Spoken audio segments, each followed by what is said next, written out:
Hello বন্ধুরা, আমি দেব আর আপনারা দেখছেন বার্ডস কেয়ার। আপনার টিয়া পাখি কি আপনার কথা শুনে একটাও কথা বলে না?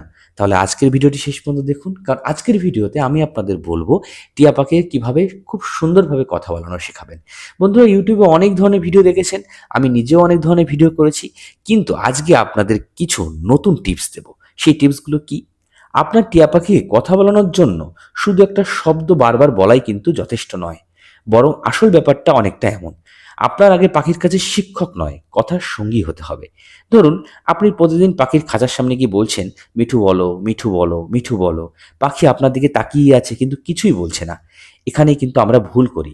আমরা ভাবি পাখি বুঝি মন দিয়ে শব্দ মুখস্থ করছে, কিন্তু পাখি আসলে আগে শিখছে কোন শব্দের সঙ্গে কোন পরিস্থিতি জড়িয়ে আছে। তাই প্রথম কৌশল হলো একটা শব্দকে একটা নির্দিষ্ট মুহূর্তের সঙ্গে জুড়ে দিন। যেমন সকালে খাবার দেওয়ার সময় প্রতিদিন একই শব্দ বলুন, সুপ্রভাত। খাবার দেওয়ার সময় শুধু ওই শব্দটাই ব্যবহার করবেন। আবার আপনি যখন ঘর থেকে বেরিয়ে যাবেন তখন বলুন টাটা। কিছুদিন পর পাখির কাছে শব্দ আর পরিস্থিতি এই দুটোর সঙ্গে একসাথে পরিচিত হতে শুরু করবে। এবার আসল মজার কৌশল হলো, পাখির সঙ্গে কথা বলার সময় আপনি নিজেই একটু অভিনয় করুন।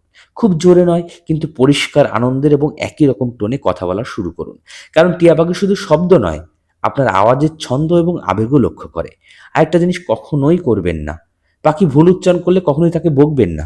ধরুন আপনি বললেন হ্যালো, আর সে বলল ল, তখন আপনি বলবেন হ্যাঁ, হলো।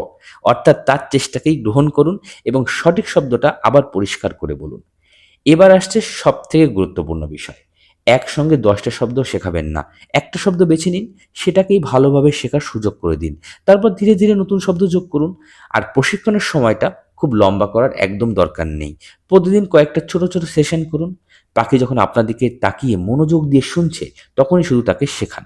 কিন্তু যদি সে খাঁচার মধ্যে এদিক ওদিক ছুটছে, খাবার খাচ্ছে, ঘুমোচ্ছে অথবা বিরক্ত দেখাচ্ছে, তখন তাকে কথা শেখানোর চেষ্টা একদমই করবেন না। কারণ সেই মুহূর্তে আপনার শব্দ তার কাছে বিরক্তিবোধ হতে পারে। আরেকটা দারুণ পরীক্ষা করতে পারেন কিন্তু, আপনি এমন একটা শব্দ বেছে নিন যেটা আপনার বাড়িতে প্রতিদিন স্বাভাবিকভাবে বলা হয়। যেমন ধরুন আয়। কেউ ঘরে ঢুকলে বলবেন আয়। কিছুদিন পর দেখবেন পাখি নিজে সেই শব্দটা বলছে কিনা। যদি কোনোদিন বলে ফেলে, তাহলে বুঝবেন আপনার পরিশ্রম কিন্তু কাজে লাগতে শুরু করেছে। তবে মনে রাখবেন, প্রতিটি টিয়া একই গতিতে কিন্তু কথা শেখে না। কেউ দ্রুত শেখে, কেউ ধীরে শেখে, আবার কেউ মানুষের শব্দ নকল করতে খুব একটা বেশি আগ্রহী হয় না। তাই পাখিকে জোর করবেন না। আপনার লক্ষ্য কি হওয়া উচিত? পাখিকে কথা বলানো নয়, পাখির সঙ্গে যোগাযোগ তৈরি করা। আর যখন সেই যোগাযোগ তৈরি হবে, তখন হয়তো একদিন হঠাৎই আপনার পাখি আপনাকে একদম আনন্দ দিয়ে আপনার নামটিই ধরে ডেকে নেবে। আর সেই মুহূর্তেই হবে আসল সাফল্য। তো বন্ধুরা, বুঝতেই পারলেন আজ কতগুলো ইউনিক বিষয় আপনাদের শেখালাম, কি কি ভুল করেন এবং কিভাবে পাখিকে কথা শেখাতে হয়।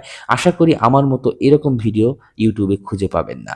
তাই এখনই চ্যানেলটিকে সাবস্ক্রাইব করে যান, কারণ পাখি যদি পালতে চান, পাখিকে কথা শেখাতে চান, পাখির পরিচর্যা করতে চান, পাখিকে সুস্থ রাখতে চান, তাহলে বার্ডস কেয়ারের ব্যতীত অন্য কোনো চ্যানেল নেই। তো যদি ভিডিওটি ভালো লেগে থাকে, ইনফরমেটিভ মনে হয়, তাহলে প্লিজ চ্যানেলটিকে সাবস্ক্রাইব করবেন, আবারও বলছি, এবং ভালো লাগলে লাইক শেয়ার করে যাবেন। তো আজকের মতো এখানেই শেষ করছি। শুভরাত্রি।